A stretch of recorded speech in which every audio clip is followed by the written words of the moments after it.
स्वामी समर्थांनी नियमित सेवा करतात। ह्या 3 गोष्टी लक्षात ठेवा, स्वामी पूजेचे शुभ मिळेल। नमस्कार मित्रांनो, तुमचे स्वागत आहे श्री स्वामी समर्थ। मित्रांनो, श्री स्वामी समर्थ हे नाव जरी उच्चारले तर एक प्रकारे मनात विश्वास निर्माण होतो। अशक्य ही शक्य करतील स्वामी ही हजारो भक्तांची, भाविकांची श्रद्धा आहे।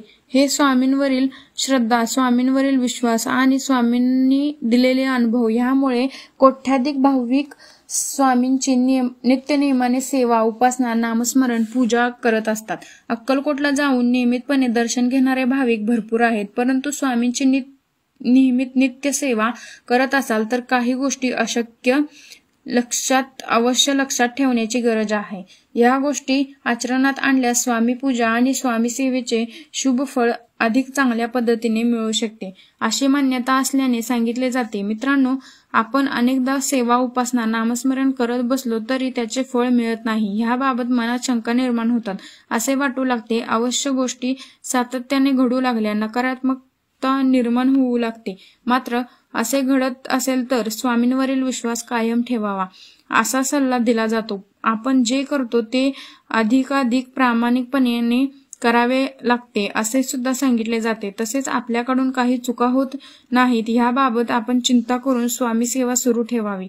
आता नेमकं काय करावं? स्वामी सेवा करत असाल तर तुमच्या पद्धतीने सुरू ठेवावी। स्वामी सेवा सुरू करायची असेल तर सकाळी किंवा संध्याकाळी एक वेळ ठरवून घ्यावी। धावपळीने सकाळी शक्य होत नसेल तर तुम्ही तिन्हीसांजच्या वेळेला, दिवा लागण्याच्या वेळेला ती वेळ ठरवून त्या वेळेला आपण स्वामी सेवा करावी आणि त्याच वेळेला दररोज नियमितपणे स्वामी सेवा करावी। रोज आपली वेळ बदलायची नाही। एकदा वेळेचा संकल्प केला की काही झाले तरी वेळ होऊ देऊ नका। त्यावेळेस स्वामी समर्थांची ती मूर्ती किंवा फोटो समोर ठेवावा, देवासमोर दिवा लावावा, स्वामींना दिवा अर्पण करावा, त्यानंतर धूप किंवा अगरबत्ती दाखवावी। शक्य असेल तर गोडाचे नैवेद्य म्हणून ठेवावे। अगदी दूध किंवा साखर ठेवली तरी चालू शकते। त्यानंतर स्वामींची मानस पूजा करावी। तसेच स्वामीचरित्र सारामृताचे पठण करावे। याचे 21 अध्याय आहेत। दररोज 3 अध्यायाचे पठण केले तरी 7 दिवसात एक पारायण पूर्ण होऊ शकते। पुन्हा पहिल्या अध्यायापासून पारायणास सुरुवात करावी। त्यानंतर स्वामी समर्थ महाराजांचा तारक मंत्र म्हणा, तसेच किमान 1 माळ श्री स्वामी समर्थ ह्या मंत्राचा जप करावा।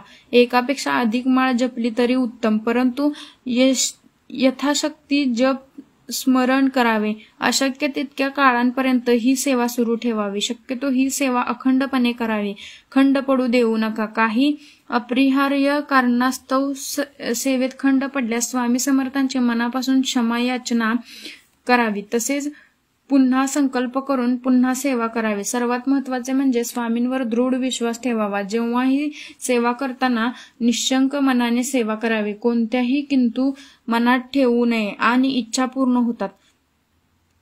अनुभव नक्की येतो, फक्त विश्वास ठेवा। मनोभावाने, श्रद्धेने, विश्वासाने सेवा करा। बोला श्री स्वामी समर्थ। जय जय स्वामी समर्थ। माहिती आवडली असेल तर लाईक आणि शेअर करा। धन्यवाद मित्रांनो।